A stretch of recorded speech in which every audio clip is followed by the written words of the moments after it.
There is a Tibetan tanka painting I have at home of a monstrous being called Yamantaka. Yamantaka has 11 heads, 18 arms and 18 feet, and an aureole of fire. And in the various hands of the various arms there are bells and daggers and clubs and thunderbolts and all kinds of objects which this being manipulates. And the being is always shown tilted at an angle and dancing like fury upon the bodies of the gods. All the gods, including Buddha, are being trampled underfoot by Yamantaka. Well, I think this is a very strange thing, and naturally the Christian missionaries who went over there said, well, these people are obviously devil worshippers, because Yamantaka's main face is the head of a bloodthirsty bull with fangs. Although when you see all the other heads, right at the top is the head of the Bodhisattva of supreme compassion, Chenrezig in Tibetan, or you know as Kannon in Japanese.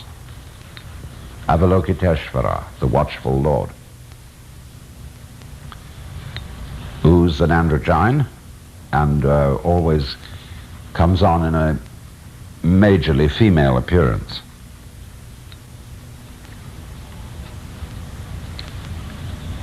So, likewise, one of the great Chinese Zen masters, Linji, or Rinzai as they say in Japanese, had a passage in his discourses where he says, "O you followers of the way,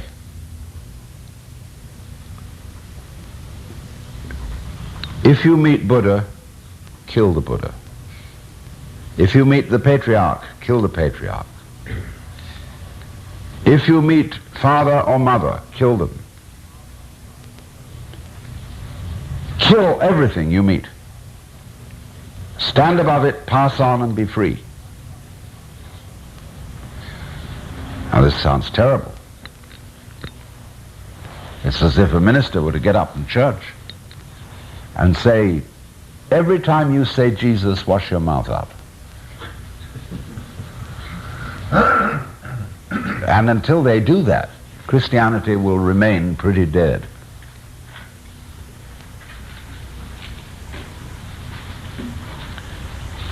It's interesting that the Buddha had a disciple by the name of Ananda who loved the Master very much and was sort of his very close personal friend. And he was the last of all Buddha's disciples to attain enlightenment. He was too attached to Buddha. So that, in a way, being religious gets in the way of religion.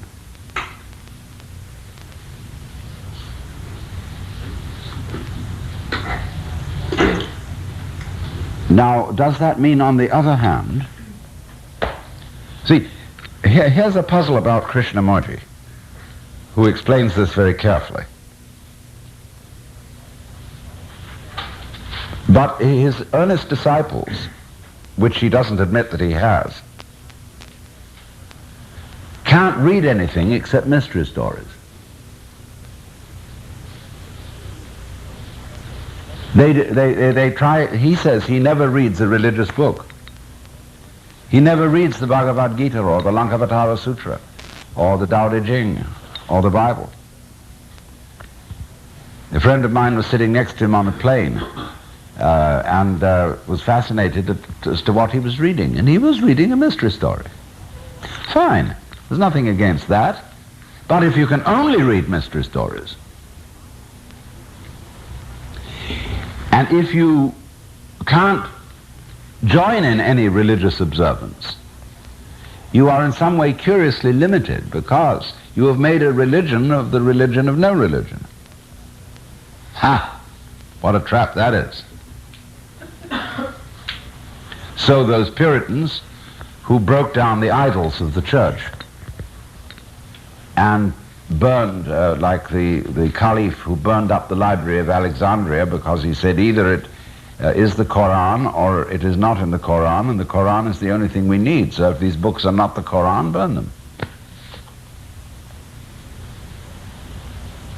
In the same way with Bible bangers.